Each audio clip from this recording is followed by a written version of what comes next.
Welcome to Luca is a Billionaire, where the only thing I invest in is your answers. In this video, I will show you how to replace the battery in your Ford Explorer key fob. First, ensure you have the right tools. You'll need a new CR2450 coin cell battery and a small flathead screwdriver or a coin.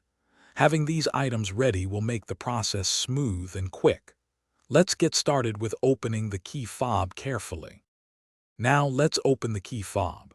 Look for a small slot, usually on the side or bottom edge. Insert your flathead screwdriver or coin into this slot.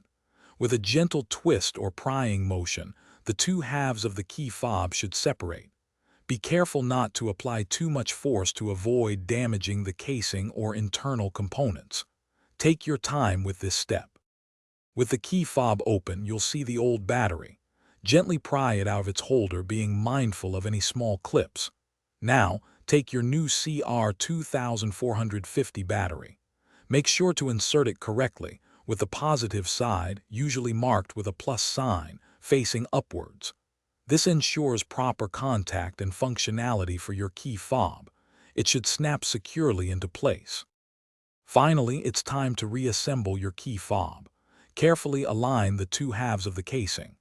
Press them firmly together until you hear a click, indicating they are securely fastened.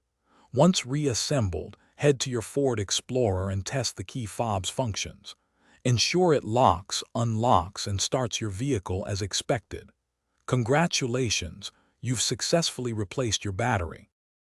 Thanks for watching and please subscribe. It's the best investment you'll ever make.